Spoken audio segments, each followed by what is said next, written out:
Hello नमस्कार दोस्तों।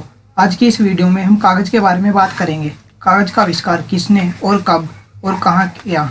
ऐसा नहीं है कि लोग कागज़ से पहले नहीं लिखते थे। पहले लोग पत्थरों, चट्टानों तथा पेड़ों की छाल, दामपत्रों आदि पर लिखते थे। लेकिन इन पर लिखने से वे लोग संतुष्ट नहीं थे। वे ऐसी चीज़ पर लिखना चाहते थे जिस पर लिखने में आसानी हो तथा वह स्वच्छ दिखे। कागज़ का आविष्कार चीन के काइलून नामक व्यक्ति ने किया था। काइलून ने पुराने कपड़ों, पेड़ की छाल, जानवरों की खाल आदि को काफी देर तक पानी में भिगोए रखा और गलने के बाद उनकी लुद्दी बनाकर उनकी एक पतली परत बनाई, जो कि सूखने के बाद पृथ्वी का पहला कागज होने का गौरव प्राप्त कर सकी। इस कागज पर लिखना अन्य कागजों से काफी आसान था और इसे संभाल कर रखना भी आसान था। कागज बनाने की यह कला चीन ने अपने पास 500 वर्ष तक रखी, लेकिन 7वीं सदी में ये चीन का पहला राजा बना। उसने यह कला पूरे विश्व में फैला दी।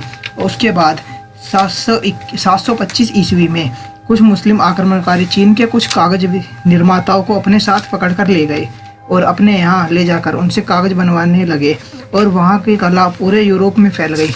और यह भी फटे पुराने गले सड़े कपड़े व आदि चीज़ों से एक तरह का लुद्दी बनाकर कागज तैयार करने लगे। वहाँ का एक कुशल कारीगर एक दिन में 750 कागजों की शीटों को बनाकर तैयार कर लेता था। और फिर वो समय आया जब पुराने खराब कपड़ों की कमी पड़ने लगी तथा इस कमी को पूरी करने के लिए नए कपड़ों का इस्तेमाल नहीं किया जा सकता था। फिर एक सैनहुड नामक कागज निर्माता ने इस समस्या का एक काफ़ी अजीबोगरीब हल निकाला। उसने मिस्र से पुराने सुरक्षित शवों को निकाल कर लाना शुरू कर दिया। उन शवों पर अत्यंत बढ़िया कपड़ों को लिपेटा जाता था। सैनहुड ने उनका कपड़ा उतारकर उनका इस्तेमाल प्रारंभ कर दिया और जब कपड़ों का कागज बनाया गया तो वह पहले कागज से भी ज़्यादा अच्छा वह बेहतरीन कागज बनने लगा और वह मोटा और काफ़ी लचीला होता था। उसे मांस व सब्जी आदि पैक करने के लिए इस्तेमाल किया जाने लगा।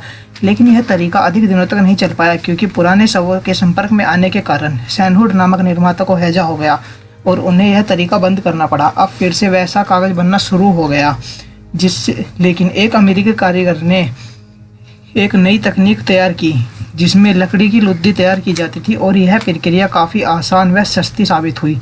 फिर थोड़े ही समय में पूरे विश्व में इसे अपना लिया गया और इसके बाद कागज़ की वस्तुएं बाजार में आने लगीं। साल 1841 में एक व्यक्ति ने कागज़ का पहला लिफाफा तैयार कर दिया और कुछ ही समय में यह लिफाफा बाजार में ऐसे फैला जैसे जंगल में आग। इसका काफ़ी इस्तेमाल किया जाने लगा। सन 1894 में कागज़ का बैग भी बाजार में आ चुका था। कागज़ का बैग काफ़ी अच्छा था जिसका इस्तेमाल किया जाने लगा और इससे कागज़ की प्रधानता मिलने लगी। लेकिन जब किसी कागज़ की कॉपी पर पेन से लिखते थे तो वह उसके ऊपर इंक फैल जाती थी, जिस इंक के फैलने के बाद उसे छुटाना बहुत मुश्किल हो जाता था तथा वह बहुत देर में जाकर छूटती थी। इस चीज़ से तंग आकर कुछ कारीगरों ने फिर से एक बार अच्छा कागज़ बनाने की कोशिश की तथा उस कंपनी में कार्य चल रहा था कि तभी वहाँ के एक कर्मचारी की गलती से कुछ बटन दब गए तथा गड़बड़ हो गई। फिर जब परीक्षण का समय आया, उस कागज़ को बनाकर तैयार कर बॉस के पास पहुँचाया गया। तो बॉस ने जब उससे पेन से लिखा तो उस पर स्याही फैल गई, पर स्याही फैलने के कुछ ही क्षणों बाद वह स्याही फिर से मिट गई। इस पर बॉस को बहुत गुस्सा आया। उसने सोचा कि इस कर्मचारी को कंपनी से निकालना होगा और उससे इस चीज़ का हर्जाना लेना होगा। वह उससे हर्जाना लेने के बारे में सोच ही रहा था कि उसके दिमाग में ख्याल आया कि इसका इस्तेमाल तो हम सोख्ता कागज़ के रूप में भी कर सकते हैं। उस दिन से आज तक ऐसे बहुत से कागज़ों का निर्माण हो चुका है और हमारे यहाँ सोख्ता कागज़ चल रहा है। धन्यवाद।